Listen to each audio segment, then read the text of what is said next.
ऑसिबल उस तरह के गुप्तचर बिल्कुल नहीं थे जैसा कि फाउलर ने कभी किसी किताब में पढ़ा था जब वो उस अंधेरे और सीलन भरे गलियारे में उनके पीछे पीछे चल रहा था, जो फ्रांस के एक पुराने होटल में था जहां ऑसिबल का कमरा था।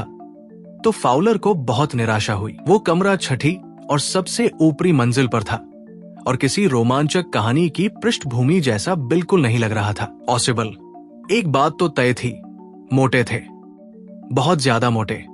और फिर उनका उच्चारण, हालांकि वो फ्रेंच और जर्मन ठीक ठाक बोल लेते थे, लेकिन उन्होंने 20 साल पहले बॉस्टन से पेरिस लाया हुआ अमेरिकन लहजा कभी पूरी तरह छोड़ा ही नहीं। तुम निराश हो, ऑसिबल ने अपने कंधे के ऊपर से भारी सांस लेते हुए कहा। तुम्हें बताया गया था कि मैं एक गुप्तचर हूँ, एक जासूस जो जासूसी और खतरों से भरी दुनिया में काम करता है। तुम मुझसे मिलना चाहते थे क्योंकि तुम एक लेखक हो, युवा और रोमांटिक।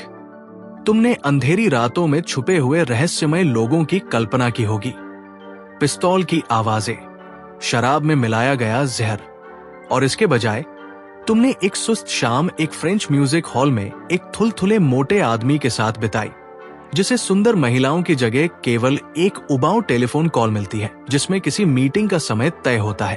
तुम बोर हो गए हो। वो मोटा आदमी हंस पड़ा जब उसने अपने कमरे का दरवाजा खोला और अपने निराश मेहमान को अंदर आने दिया।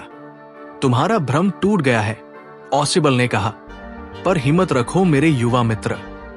अभी थोड़ी ही देर में तुम एक ऐसा कागज देखोगे जिसके लिए कई लोग अपनी जान जोखिम में डाल चुके हैं। कुछ ही समय में वो दस्तावेज शायद इतिहास की धारा बदल दे। क्या इसमें ड्रामा नहीं है? जैसे ही उसने दरवाजा बंद किया और बत्ती जलाई, फाउलर को दिन का पहला असली रोमांच महसूस हुआ, क्योंकि कमरे के बीचों बीच हाथ में एक छोटा सा पिस्तौल लिए एक आदमी खड़ा था। ऑसिबल ने कुछ बार पलकें झपकाई। मैक्स, वो हाफते हुए बोला, तुमने मुझे डरा ही दिया। मैंने सोचा तुम बर्लिन में हो। तुम यहां मेरे कमरे में क्या कर रहे हो? मैक्स दुबला पतला था, थोड़ा लंबाई में कम, और उसके चेहरे पर चालाकी की झलक थी, कुछ लोमड़ी जैसी शक्ल। लेकिन उसकी पिस्तौल के अलावा उसमें कुछ भी डरावना नहीं था। वो रिपोर्ट, वो धीमे से बोला, जो तुम्हें आज रात मिलनी है, नई मिसाइलों के बारे में। मैं उसे तुमसे लेना चाहता हूं। ये मेरी निगरानी में ज्यादा सुरक्षित रहेगी।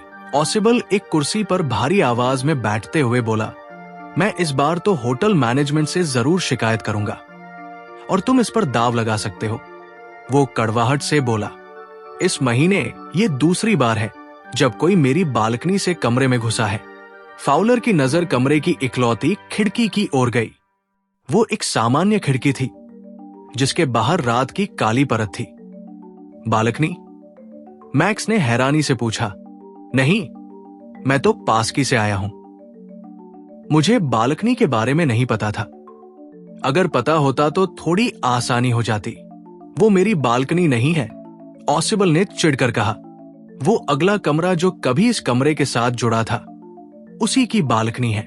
तुम देख सकते हो, उसने फाउलर को समझाते हुए कहा। यह कमरा पहले एक बड़े अपार्टमेंट का हिस्सा था। अगला कमरा ड्राइंग रूम हुआ करता था। वही की बालकनी है जो अब मेरी खिड़की के नीचे तक फैली है। तुम उस खाली कमरे से वहां जा सकते हो। और पिछले महीने किसी ने ऐसा किया था। मैनेजमेंट ने उसे बंद करने का वादा किया था, लेकिन अब तक किया नहीं। मैक्स ने फाउलर की ओर देखा, जो थोड़ा डरकर ऑसिबल के पास खड़ा था, और पिस्तौल से इशारा करते हुए कहा, कृपया बैठ जाइए, हमें आधे घंटे का इंतजार करना है। 31 मिनट, ऑसिबल ने गंभीरता से कहा। मीटिंग का समय 12:30 बजे का था। काश मुझे पता होता कि तुम्हें रिपोर्ट के बारे में कैसे पता चला, मैक्स ने दुष्टता से मुस्कुराते हुए कहा, और काश हमें पता होता कि तुम्हारे लोगों को वो रिपोर्ट कैसे मिली। लेकिन अब कोई नुकसान नहीं हुआ। मैं आज रात उसे वापस ले जाऊंगा। क्या है ये? कौन है दरवाजे पर? अचानक दरवाजे पर हुई जोरदार दस्तक से फाउलर चौंक गया। ऑसिबल बस मुस्कुराया। पुलिस होगी, उसने कहा। मैंने सोचा था कि इतनी महत्वपूर्ण रिपोर्ट को थोड़ी अतिरिक्त सुरक्षा की जरूरत है। मैंने उन्हें कहा था कि आकर जांच ले कि सब ठीक है या नहीं। मैक्स ने घबराकर होंठ काटे। दस्तक दोबारा हुई। अब क्या करोगे मैक्स? ऑसिबल ने पूछा। अगर मैं दरवाजा नहीं खोलता तो भी वे अंदर आ जाएंगे। दरवाजा खुला है और वे गोली चलाने में देर नहीं करेंगे। मैक्स का चेहरा गुस्से से काला पड़ गया और वो तेजी से खिड़की की ओर पीछे हटा। उसने एक पैर खिड़की की चौखट पर चढ़ाया। उन्हें भगा दो, उसने चेतावनी दी। मैं बालकनी में इंतजार करूंगा। अगर नहीं भगाया तो गोली मार दूंगा और खुद ही निपट लूंगा। दरवाजे की दस्तक और तेज हुई और आवाज आई, मिस्टर ऑसिबल। मिस्टर ऑसिबल। मैक्स का शरीर अब भी पलटा हुआ था ताकि उसकी पिस्तौल ऑसिबल और फाउलर की तरफ तनी रहे। उसने खिड़की के फ्रेम को थाम लिया और दूसरा पैर भी ऊपर कर लिया। दरवाजे का हैंडल घूमने लगा। मैक्स ने जल्दी से खिड़की से बाहर कूदने के लिए धक्का दिया और फिर एक तीखी चीख सुनाई दी। दरवाजा खुला और एक वेटर ट्रे लेकर अंदर आया। ट्रे पर एक बोतल और 2 गिलास थे। ये वो ड्रिंक है जो आपने लौटने के बाद के लिए मंगवाई थी, उसने कहा। ट्रे मेज पर रखी, बोतल खोली और चला गया। फाउलर ने सफेद चेहरे से उसके पीछे देखा।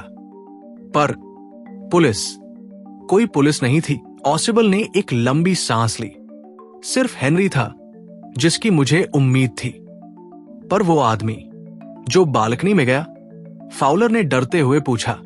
नहीं, ऑसिबल ने कहा, वो वापस नहीं आएगा क्योंकि मेरे प्रिय मित्र, वहां कोई बालकनी ही नहीं।